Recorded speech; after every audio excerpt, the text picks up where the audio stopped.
How to treat depression without medication. This is a important topic to me, just because one, this is how I went about it, but two, I made a commitment to myself that I would never treat either my anxiety or depression with medication, with any pharmaceuticals. Part of this comes from my childhood. My mother was on medication pretty much the whole time I was growing up, and I saw what that did to her, and I wanted nothing to do with it. It seemed to make things worse more than it made things better. So, I took a different route. I took a much more natural route, and that involved a few different assets. And I'm going to be going over those, and I'm going to be going over them and kind of the step-by-step process that I discovered them in. So it initially started with me seeking out an ayahuasca retreat, which for the record, I haven't tried an ayahuasca retreat at this point, but I had reached a point where my suicidal thoughts were so severe that I was like, screw it, I'll just try anything at this point. And I've read / seen videos about people taking ayahuasca and having profound experiences. So I was seeking that out. I figured, fucking, why not? What do I gotta lose? And through that search, I ended up getting in contact with a shaman, and he wanted to set up a phone call initially, which I thought he was just gonna try to sell me on his retreat or whatever, but the phone call turned out to be a lot different. It turned out to have a very, it was a real turning point in everything I was going through at this point in my life. And I didn't realize that at the time. I didn't realize it till, after the fact. But he contacted me, and I explained to him my story, which, the too long didn't read version is, I got Lyme disease. Lyme disease crosses the blood-brain barrier, gets into the brain, and it typically causes depressive symptoms. And I started struggling with depressive symptoms even after I cured the physical condition. I was still struggling greatly with depressive symptoms, and it was only barreling and getting worse. So I explained this to him, and he said something that just completely changed my outlook on everything. And what he said was, your consciousness has been rewired, particularly your unconscious, and it's your job to now go in there and rewire it back to what where you want it to be. And that kind of I never looked at it that way. I didn't look at it like I was on the path to rewiring my consciousness. I saw it as I gotta almost, nullify what I was going through. I never saw it as kind of like a journey of changing my thought structure. So anyways, what he was explaining was ayahuasca is a very strong tool to go in there and change my thought patterns, which I absolutely believe after some other experiences I had along this journey, which I'll get into momentarily. But, he was very clear that it wasn't the only route I needed to take. And he was very clear that he wasn't trying to sell me anything, and that he was just, offering some advice, which I was greatly appreciative of, because I didn't pay that man a dime, and he completely changed the track of my whole life. It's crazy when I look back on it. Anyways, it was after that phone call I figured my best option would be to enter therapy. And, when I was in therapy, one of the first things I brought up was this conversation I had with the shaman. And my therapist was very keen on, my approach. I was very clear with her that I didn't want to take any prescription medication. And I was very clear with her that if I was going to heal myself, I was going to do it in a all-natural way. And I told her my goal at that point was to explore my unconscious, see where these negative thought patterns are coming from, and rewire it. And she was the one that recommended meditation. She said, "Why don't we start with meditation and see where that takes you?" And so I started practicing meditation, and it wasn't an immediate thing, but with enough time, I really started to cue in on things that I was just ignoring. It helped a lot too that I was going to therapy once a week while I was practicing meditation. What I would typically do was I'd have a meditation session, write down some, notions, or sometimes I would get slight visions, and I'd bring those to her, and then she would um, discuss with me, kind of what she at least thought was going on. And, I discussed with her what I thought was going on, and, we'd kind of work together on that. And that whole process, which I was in, I did that for about 6 or so months, maybe a little more. It completely changed everything. It changed how I view myself, how I view my thought patterns, how I view the world around me. It's really wild when I look back on it, how much of an effect that had on me, And admittedly, I was in a place where I was just really desperate for a change, and I think because I was seeking it out that much, I I got what I was looking for. I think you need to want to change your psychology in order for it to happen. I don't think it'll happen unless you really want it and you really put the work in for it. So yeah, I mean the biggest thing with meditation was I was getting, I don't know how to explain it. They're almost like notions. I was getting notions about just certain behavioral slash thought patterns I was having, and where they might have been coming from, either from early childhood experiences, more recent experiences like with the Lyme disease that I had, and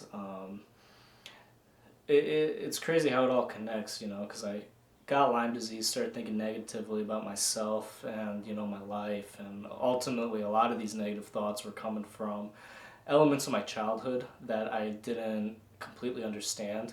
More specifically, and I think this is a case for a lot of men, which is, I wasn't really taught how to process emotions. I wasn't really taught how to experience things like grief, sadness, anger, irritability. And I was kind of just thrown into the world without any proper training. And, you go throughout life, you start experiencing these things. And if you don't know how to properly process them, they end up controlling you. And so I really saw that. I really saw how my lack of guidance in childhood, at least in terms of my emotional ability, led to the way I was carrying myself as an adult. And I saw how I needed to make those changes, which was ultimately learning how to process emotions properly. And that's not an easy thing, especially when you're struggling with depression, because if you're struggling with depression, ultimately very negative emotion or multiple negative emotions are controlling you, and it's up to you to let those emotions flow through your body and flow through your mind, and let them ease and kind of come at them from a logical, rational perspective, and kind of accept that they are what they are. They exist. You're just a human experiencing life, or one of my favorite quotes is, "You're just a spiritual being experiencing humanity." I think that's what I ultimately pulled out of this whole process too. Was I started really seeing that it's okay to just exist. Prior to this, I was very much like, if I'm not doing something with my time, I feel guilty about it. If I'm not making progress in my life, with every fucking hour of it, I feel guilty. And it was after this process I started to just, be okay, be comfortable with just existing, just sitting there for a period of time and doing nothing, and that's reflected in a lot of my behavior now. I still practice meditation. sometimes I'll go out into the woods, I'll do a hike, and once I get to a spot I think that looks real pretty, I'll just sit there for a while and just be, kind of just let my consciousness go and just let myself exist and enjoy the moment as much as possible. And so I think that was, one of the most important things for me to learn, that it's okay for me to turn my brain off. It's okay if I have periods of time where I'm not making a lot of progress and I'm not making any progress maybe. It's okay to just exist. It's okay to be.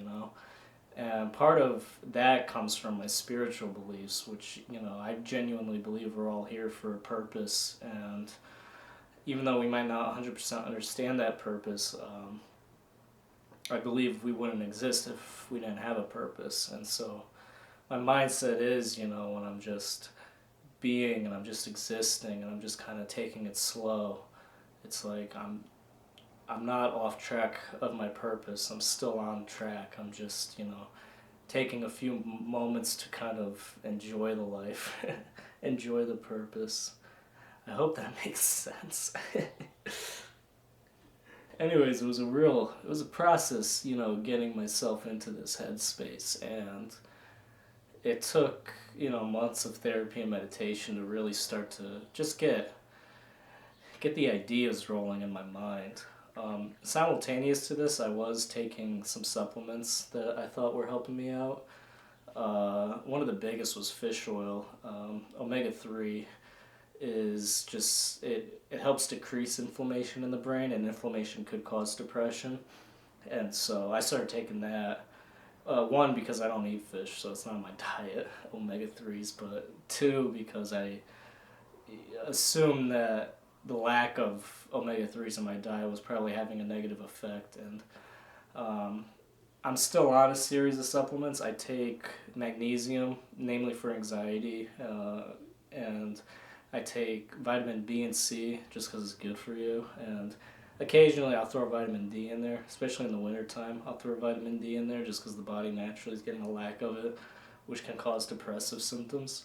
But supplementation wasn't like, I don't consider it, this having this huge effect on me. It was kind of just something I was doing on the side that really, I think just kind of made the whole process a little bit easier. I do recommend people getting into supplements and, kind of experimenting around, seeing what works for you. It's going to take some time. It took me a few years, actually, to find the right combination for me. But I think supplements are useful. I just don't think they're the path. And I think that's kind of a misconception when people talk about going the all-natural route with, treating mental health or even physical health. A lot of people just think about supplement cocktails you could take, and don't get me wrong, I think they're helpful, but I just don't think they're the secret sauce. So as I was on this journey, exploring my unconscious, and going to therapy and meditating, like I said, it really helped me out a lot. It really helped me see a lot, but I remember clearly feeling like I had hit a wall, and I wasn't making any progress in terms of helping my mental health. I felt like I had made a lot of progress up until that point, but I felt like I had hit a wall and I wasn't moving past it. And, I remember talking to my therapist about this. I remember telling her that it really felt like I had this desire to cry, but I just couldn't get it out of me. And, we were talking, we talked a few weeks about, me going through this, and ultimately I figured my best bet was to try something completely different from what I was doing, and that turned out to be psilocybin mushrooms. Now, I had previous experience with psilocybin mushrooms in my teenage years, just recreational fun, but I had never really taken them for medical purposes or, as a means to heal myself. And so I knew what they were about. I knew what I was getting myself into when I took them, but I didn't know how they would affect me in a spiritual and medicinal manner. That was new to me, and so yeah, that was. I'll briefly talk about that experience because it definitely helped me surpass that wall I had hit, undoubtedly, and I'm very grateful for that experience. Pretty much, me and a friend of mine, we sourced some mushrooms and then we booked a Airbnb up in the Catskills and we just took them there. And psilocybin is interesting. Psychedelics in general are interesting because they have this profound way of what seems like is activating the brain, but actually they're turning off the brain. They're turning off certain segments of the brain, and that it allows thoughts to kind of just flow through you in a different manner, but two, it skews with the neurological connections in the brain, and that allows you to think differently, interpret things differently, and it's profound what these little changes, these little drugs do. And we stayed, there's so much to taking psilocybin that I'll probably eventually make a whole video about it, particularly the safety behind it, because if misused, it's definitely, it could definitely cause more harm than good. Um, but when used correctly, it's just insane how much of an effect it had on me. I mean, it really just felt like so much was washing over me. A lot of, like I said, I hit that wall and I couldn't kind of move past it. And all of a sudden, I take these mushrooms and it's just like everything is finally flowing over. I'm finally pushing past that wall. And, one of the biggest things that I remember from this experience is I felt this sense of love come down from me from heaven or the sky or the universe, whatever. And it was just this warm light just kind of engulfing my body, and I got this strong notion of, you're here for a reason, you are meant to experience everything you've just experienced, you are loved by everything beyond your reality, the universe, God, whatever you want to call it, and you're making the right decisions. And it was the most peaceful, tranquil experience I had had in a long time up until that point.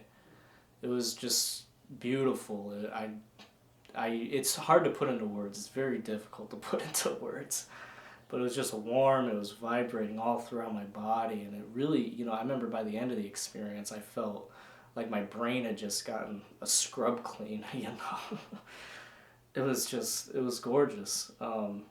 It was really gorgeous, and I felt so much happier after that experience. I remember I went back to therapy the next week, and I had told her what I'd gone through, and she told me she had never seen someone make such a rapid change, and that she felt like I didn't need her assistance anymore. And that was my last therapy session. Ever. I haven't been back since. And don't get me wrong, it's not, psychedelics, they're definitely not a cure. They're definitely not you take this, you're going to be better. They're more like, I see them more as a way to reflect, a way to have a strong and powerful reflection on, what you've been through and what you're going through in this moment. And then they definitely provide some guidance on the future. After that experience, I knew I had to do certain things in order to maintain my happiness. I knew if I just sat around and did nothing, I'd end up in the same place I started. So, excuse me. I started doing things differently. I started to, put some focus on my career, the direction I was taking that.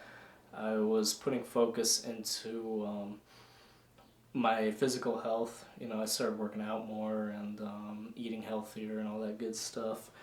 And I started to really just kind of try to appreciate what I had already and what was around me, from my friends to my alone time. Um, when I'd be in the woods, for example, by myself, I'd appreciate just the beauty that nature provides. Or if I was at a show with my friends, I just appreciate that moment, the fact that I had these people in my life, and just what the sound of music feels like in my body, and my ability to move and dance, and the fact that I was healthy enough. I started to feel grateful for a lot of things, and I started to recognize that gratitude. And to this day, I continue to remind myself of what I'm grateful for. One thing I do, and this is just a personal preference, one thing I do is I pray regularly. And when I pray, the first thing I do is speak about what I'm grateful for, what I've been grateful for in that particular day, and just what I'm grateful for in my life at this current moment. And I think reminding yourself of what you're grateful for puts you in a good space. It puts you in a space where you realize you are very wealthy, no matter what you have, and that things can get better. I look back on where I was and where I am now, and things got so much better. My mindset too is things can get better from here if I just maintain a positive feedback loop in my head. So I think it is very possible to cure depression without meds. There's other therapies and practices and lifestyle changes you can make. One thing I did, for example, is I cut down on alcohol and marijuana. I still consume both, but I don't do it nearly as much as I used to. Another thing I do is I try to maintain activity as much as possible. I try to go out and do new things. For example, October of last year, I had just gotten out of a little fling, and I was suddenly alone, and it kind of, I was feeling a little down on myself for being alone on a Friday night, for example. But I decided to take myself out and try something new, and I ended up taking a rock climbing course. And it's little things like that, like little just trying new things, and really putting myself out there, that just really helped me maintain a gratitude, maintain positivity, and help me continue on this journey. I still am exploring my unconscious, undoubtedly. I think I've reached a point now where I'm pretty comfortable with who I am, and I'm able to represent myself in a manner like you're seeing now. But I know there's just so much more to me. I know the human brain is so layered, and it's so expansive, and it's constantly changing. And so I continue with my exploration, I continue with my spiritual beliefs, and I continue practicing things like meditation, taking supplements, eating healthy, being active, practicing gratitude. It's important to keep these things up. And don't get me wrong, I have my days where I'm just exhausted, don't feel like doing anything, and I kind of force myself to keep going just because,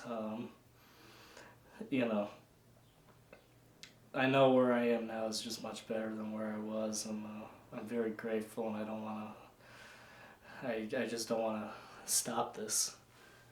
So it's very possible, in my opinion, to treat depression without medication. Admittedly, I know for sure there are people out there struggling with more severe depression than I was, and I'm not a doctor. I'm not a scientist.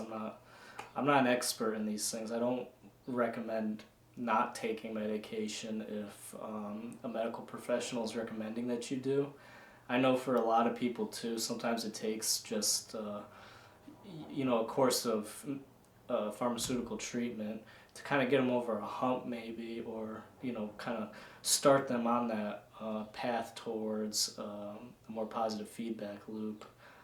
But I don't think it's necessary for everyone. I certainly don't think it was necessary for me. And I think it's very possible to cure depression just by practicing certain things in life and just really exploring your mind and really exploring your consciousness and where your thoughts are coming from. Again, it takes effort. It's something you need to want to do. It's not just going to happen. You need to almost crave it in your soul, But it's possible. It's very possible, and I consider myself living proof. Anyways, if you'd like maybe a little more direction about how to treat depression without medication, I have a blog post that goes into a lot of detail about just different paths you could take. There's things like yoga, acupuncture, and then there's all these different supplements, zinc, magnesium, saffron. So if you're interested in learning about the different directions you can take that weren't discussed in this video, I recommend you go check out my blog and exploring what we discuss on there. Anyways, thank you for your time. I appreciate it, and wishing everyone the best in their journey.